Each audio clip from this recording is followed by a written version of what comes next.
Hello and welcome to another National Insect Week 2016 podcast. I'm delighted to be joined by Brett Westwood today, who has done much work sharing insects on Radio 4. So Brett, thank you for joining us. It's a pleasure. So your entry into natural history was definitely not a traditional one. You started with law, but did you have an interest in the natural world from a young age? Oh, always. My parents put it down to when I was 3 months old and a pigeon got into the bedroom and liberally decorated the nursery. I don't know what it was, but I know that I was told that I knew the names of all the plants in the garden by the time I was 5 or something. And yet I used to wander through these jungles of grass, because I was only fairly small, with a butterfly net or a jam jar, looking at burnet moths. I remember seeing burnet moths for the first time, 6-spot burnets, and thinking they were just exquisite the way they blundered about, and I could catch them because they're so slow. Lovely bright colours. So I think it was that entree. Suddenly there were all these wonderful, beautiful things darting about. I wanted to know more about them.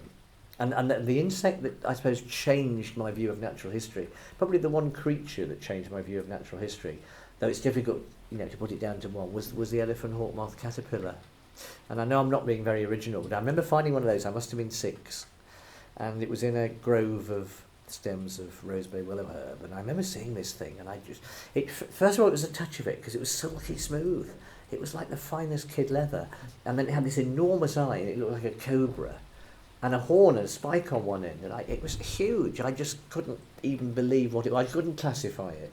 I went home and I looked it up, and I thought, wow, this is amazing. Right on my doorstep, I've just got this cornucopia of things I can go and look at, and every time I went down there, and to be honest, I think I was out from breakfast till tea time, I'd find something different. So insects, particularly the butterflies and moths, they led me into a world of behaviour, of crypsis, the idea that these things could hide or show themselves off. And they were an introduction to biology, I suppose. And I wouldn't call myself a biologist or ecologist.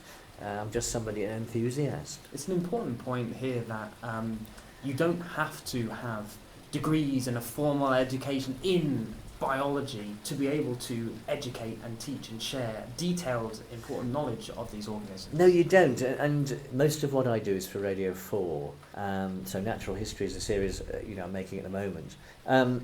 Getting into the BBC, I won't bore you with the details of that, but that was a peculiar sort of entry because I got into local radio because I'd written a local book, and there was a programme called The Green Scene on BBC Hereford and Worcester, and it was about gardening, and it was there was some wildlife as well.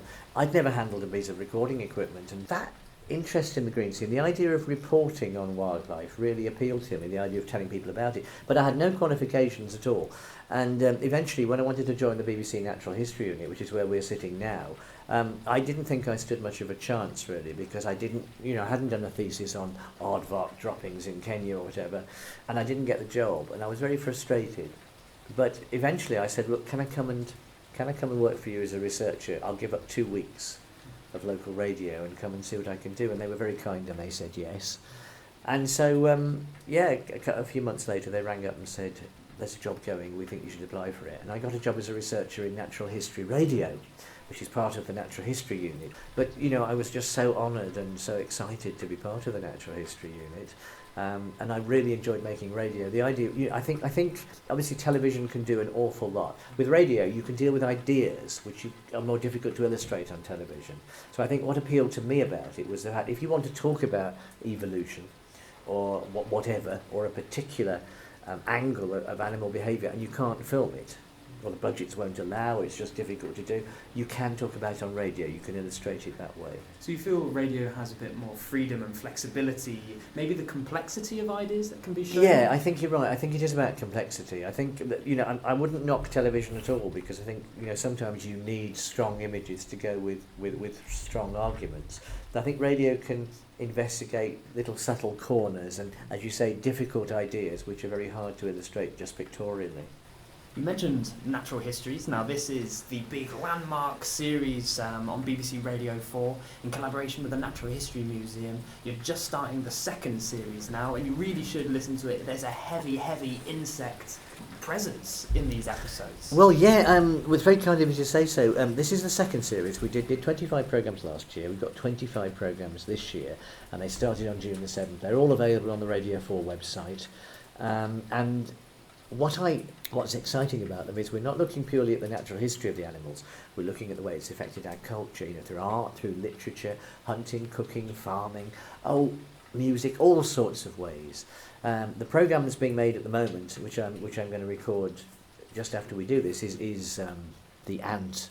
Now, ants, of course, have been used as symbols of industry, but they've also been used as symbols of war making, warfaring, symbols of communism. They've been used as political tools as well. We've looked at the ant. In the Bible it says, "Go to the ant, thou sluggard, consider her ways and be wise." So telling us all we're all a bit lazy, and look how hard ants work. But we're looking at those sort of issues. Why do we use the ant like this? What can the ant tell us about robotics? How are we going to use the ant in the future? So that's what I like about Natural Histories. It takes us into very unusual waters and really exciting areas for radio. 25 episodes in the first series, 25 in the second now. There is a heavy insect presence there. Where do you come up with the ideas? What's the process from the start? That is a good question. Sometimes it just seems they evolve out of the ether, really. What we normally do is we've got a list of creatures that we know are going to give us some good cultural references. So, for example, in the last series we did the lion. Not an insect, I appreciate. And the lion, just to me, said heraldry, it said regal nature, but why? Why is not? So what you sometimes have to do is follow a particular angle on a creature. You can't do everything about the lion or the spider, which we're going to look at in this series. So the animals that had that appeal, that we knew there was a rich fund of folklore, mythology, connection, human cultural connection with, those were the animals we went for first. Then we had to sort of refine them and make sure we got quite a few of those mix, so we didn't have the same subject for everyone. Sometimes it's just things that we think, well, we'd like to do that.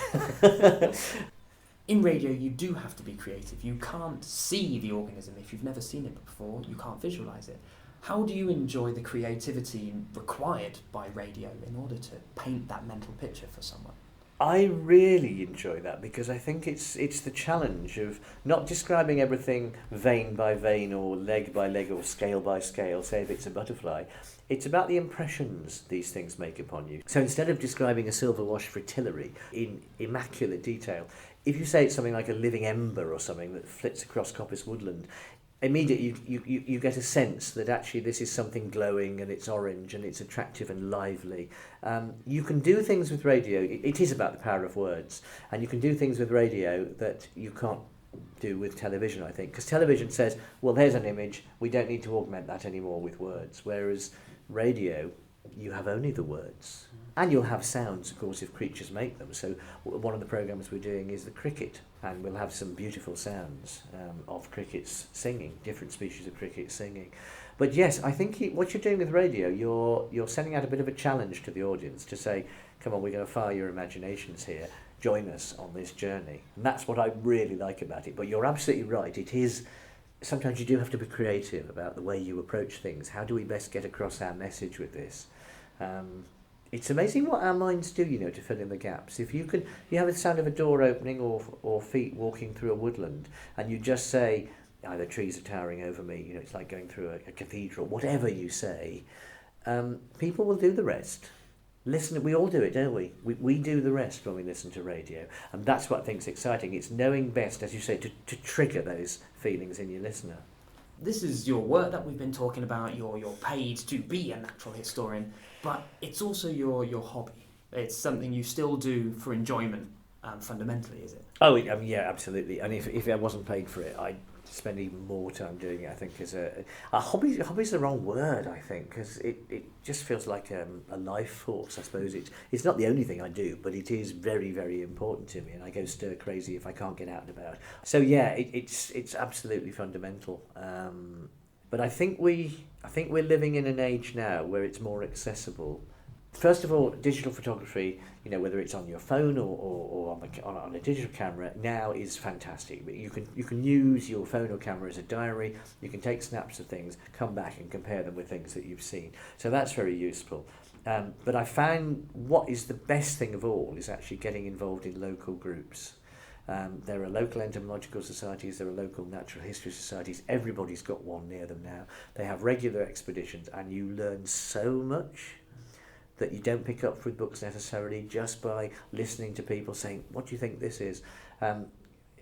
I'm a member of a Worcestershire Biological Recorders group, and they're just a fantastic bunch of people. Most of all, we just have a lot of fun. It is very, very enjoyable going out there looking at things, and I wouldn't enjoy natural history quite so much if I couldn't share it with people. It really is the best time, I think, to study insects.